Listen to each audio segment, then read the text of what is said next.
Ladies and gentlemen, thank you, first of all, on behalf of UBM, for visiting CPHI this year. We hope you've all had a successful event and you have the time to enjoy Paris. And we look forward to seeing you next year in Madrid. So first of all, just to introduce myself, my name is Chris Hayes, and I represent the UBM Live Amsterdam Digital and Content Office. I've been with UBM for nearly 3 years, working in the digital and content arena. And I have the pleasure to address you all today to discuss or to learn a little bit more about digital advertising and what the future holds for the industry. So before we start, I think it's important just to give everybody a bit of a description in terms of where we are currently. As you're all aware, the industry moves very rapidly. So shortly I'm going to play a short video which gives you a good indication of where we've been, where we currently are, and what the future holds for the digital industry. So if you can just bear with me for 1 second.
Okay, so hopefully that gave everybody a good indication of where we currently are in the digital industry, and what the future holds for the digital world.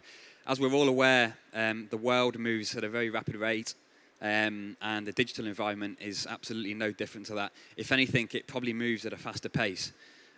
So it's very important to make sure we keep up to date with what's going on in the digital landscape, and make sure we tailor our efforts to really maximize and benefit the process and the way that digital can help our businesses grow. So one of the topics I wanted to discuss today was how to convert digital visitors into leads. Now, working for UBM, this is something that we have tried and tested in a number of ways, and I felt it was important to share our experiences with our delegates here at the event. So one of the first things to bear in mind, I mean, what we're not trying to do here is invent the wheel. You know, the processes and the ways that we go about this have been in the industry for a long time, but I think it's important to remember and to bring it back to basics, and to focus on the fundamentals of the approaches, and ensure you tailor these to match your own business models. The methods should be used as the foundation of the conversion process. So this is a good graphic, I think, that describes the process of, first of all, attracting a user or a visitor, then converting them, closing them, and making sure they're happy, which are four of the main elements in making sure that we attract, convert, close, and make sure we keep hold of our digital customers. So as you can see there on the left-hand side, on the right-hand side, they start off as strangers, as anybody does. They then move to the visitors section, which is positioned between the attract and conversion. That then moves to a lead, which is positioned between the convert and the close. That then moves to them becoming a customer, which is positioned between the close and the delight area. And then once you've got them on board and you're keeping them happy, they will then go away and promote your business and your services, which is, you know, in an ideal world, what you would expect from a digital customer. So a proven methodology for the digital age. This is something that has been used since 2006. So inbound marketing has been the most effective marketing method for doing business online. Instead of the old outbound marketing methods of buying adverts, buying email lists, and paying for leads, inbound marketing focuses on creating quality content that pulls people towards your company and your product, where they naturally want to be. By aligning the content you publish with your customer's interest, you naturally attract inbound traffic that you can then convert, close, and delight over a period of time. So, what is inbound marketing? Inbound marketing is about creating and sharing content with the world. By creating content specifically designed to appeal to your ideal and dream customers, inbound attracts qualified prospects for your business and keeps them coming back for more. So the first stage is to attract the right kind of traffic, and it's important to mention the right kind of traffic. You don't want any old traffic to your website. You want to make sure that the visitors are going to be relevant and they're going to be interested in what your company has to offer and what your content has to offer. You are looking for users who are most likely to become leads and ultimately happy customers. So if we go back to the process that I showed you a second ago, the process starts here, and you want to make sure that the users that you're attracting are the right kind of people. What are the right kind of people? So ideal customers are also known as buyer personas in the digital world. Buyer personas are holistic ideals of what your customers are really like, inside and out. So on to the second stage, the conversion. So once you've got visitors coming to your site on a regular basis, they're attracted by your content and what your business has to offer. The next step is making sure that we convert these.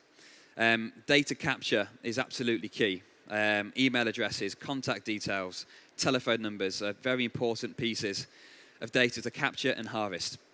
Contact information is the most valuable currency to the digital marketer. So it's incredibly important that we capture this, we keep hold of it, and we are using it effectively.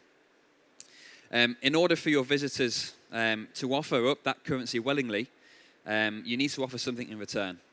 Now that return is normally in the element of content, white papers, information that is really valuable to your visitor. So if you have that and you are attracting customers with that key content, then they should really be offering you their information, which you can then use to contact them directly. So some important tools in the art of converting visitor leads. The first one is to make sure we have a strong call to action. A button simply encouraging your visitors to take action. This can be done in a number of effective ways. Sharp, and punchy. Is normally one of the best ways to make sure that call to action is actually happening. Landing pages. A landing page is where the offer and the call to action is actually fulfilled, and where the prospect or your user submits information that your sales team can use to begin a conversation and some form of dialogue.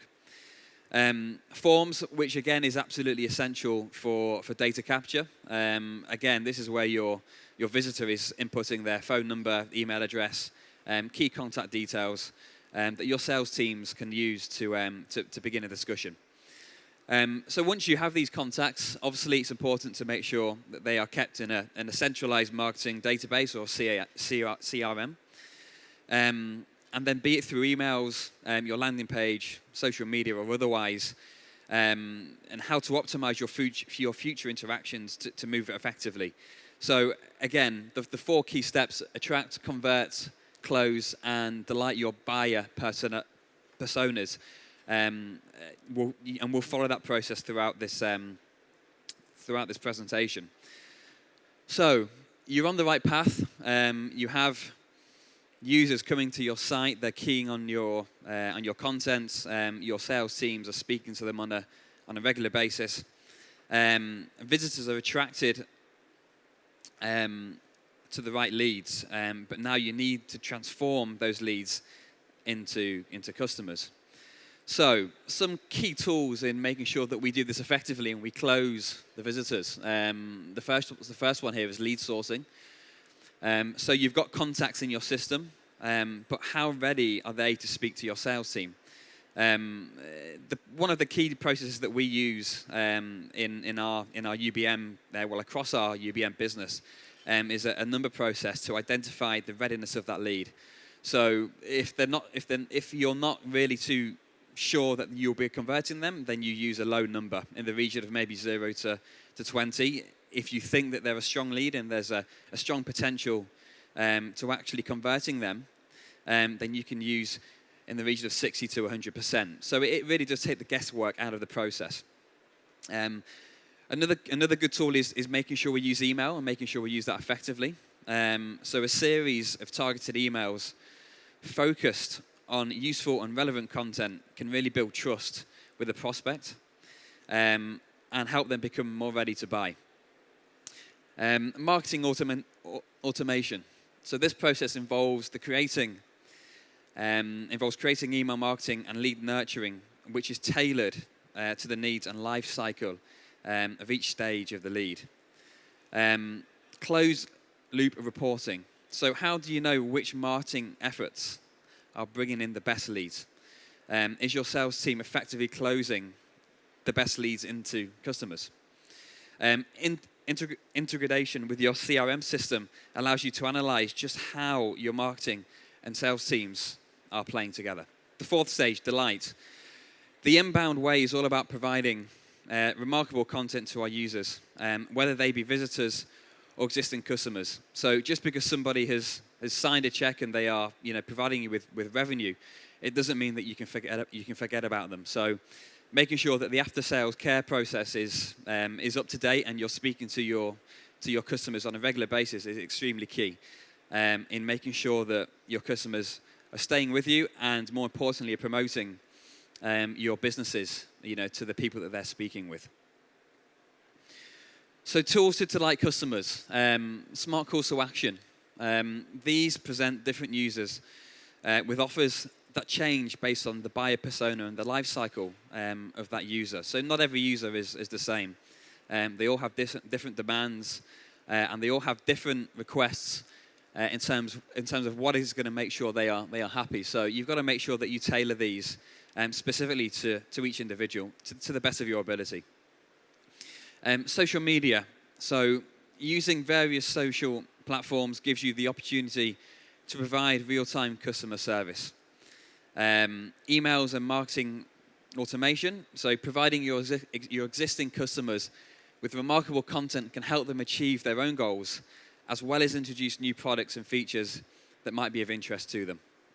So again, these are, as I've mentioned, key steps to making sure that your customers are engaged with what your business is offering them, both on a product level, but also on a content level. And obviously, being in the digital and content market, we know how important relevant content is, and how businesses can be seen as really a true thought leader.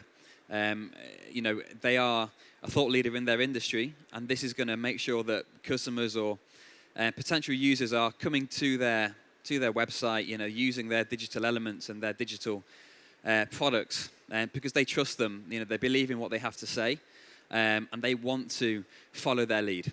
So we actually have a new methodology here.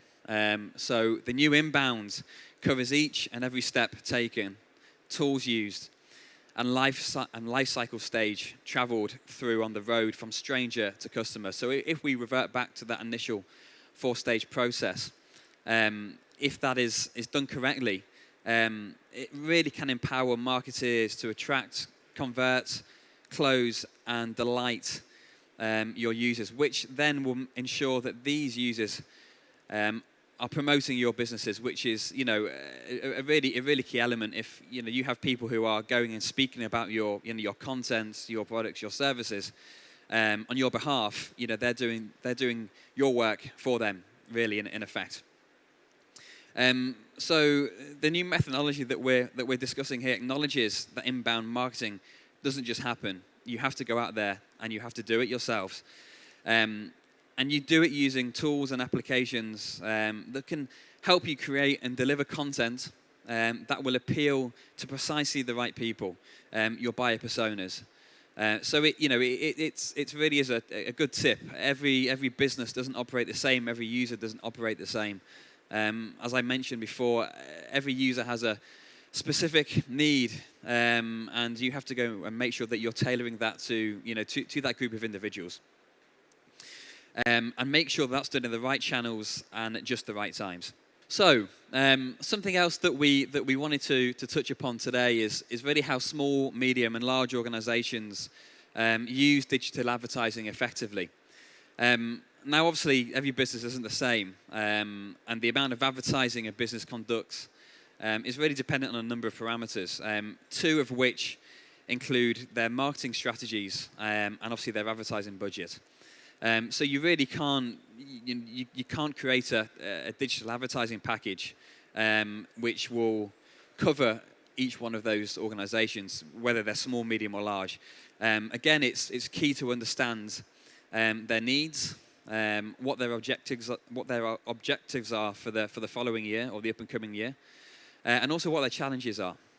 Once you've identified these areas, obviously you can then go away and you can create a tailored package which can, assist each one of these individual organizations in assisting them to achieve their marketing strategy.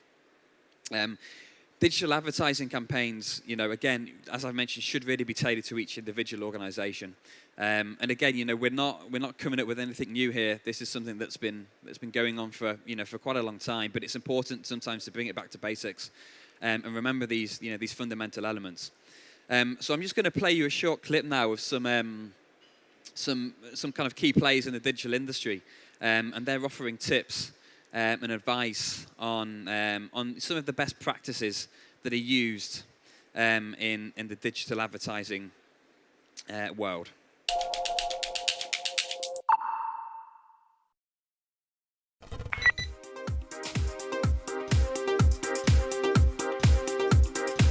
Hi there, I'm Andy Oakes. I'm the head of content at The Drum and founder of the Digital Trading Awards. We're here for the first ever running of the awards tonight to celebrate those companies who've shown great transparency, clarity and efficiency for some of the biggest advertisers in the UK.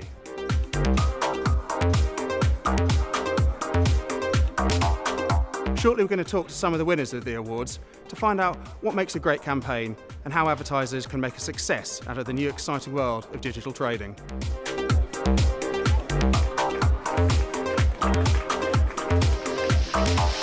I mean, it's been done and said before. It's just like sometimes you just got to be brave, basically, and take a leap of faith.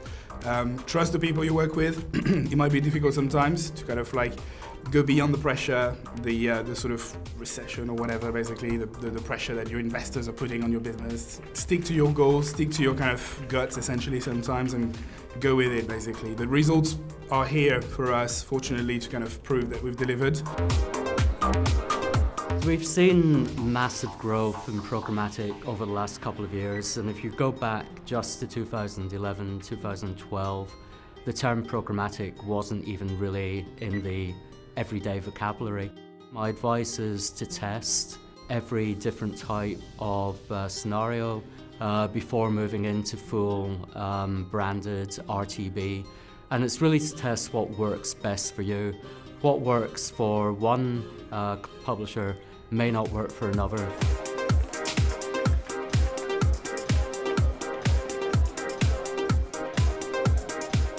I think there's a lot of technology out there, and technology is growing so fast and so quickly. You've got to make sure that at the heart of everything you're doing, you're keeping the customer at the heart of it. Programmatic and various different platforms around different trading areas have typically been put into a very DR performance area of the business, and although DR is very much what we're able to offer our clients, there's also making sure you're adding value to the customer journey along the way. And I think that's one thing that's always got to stay at the heart of everything that a brand or an advertiser does. You know, when you talk about digital trading or programmatic, there's so many options out there. It's really, you've got to break down your KPIs, what you're trying to get out of thing, you know, your one campaign. You know, you can't look at the market as a whole. You've got to decide what you want to do and focus on the best option out there, because there are just so many at the moment. Everyone's got their own USP, so it's all about what you want to get out of the campaign.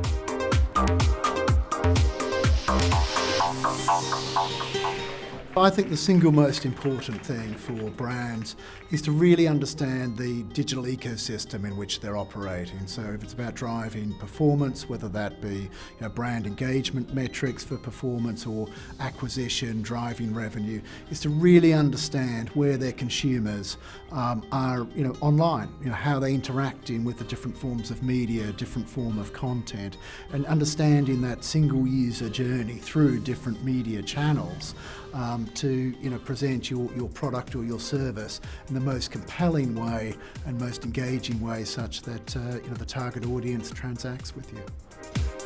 I think the biggest thing comes around putting the customer first, not worrying about any kind of efficiencies and stuff like that. That will come in the long term. So whether that being first party data, third party data, understanding them and giving the most relevant message to help them along the way, and then you'll see the benefits in the long run. It's an honour. It's incredibly nice to see the work that we're doing and the hard work we're putting in recognised by our contemporaries in particular. So seeing people who are doing the same work we're doing, sort of thinking that it's worth doing, essentially, it makes it worthwhile, I think.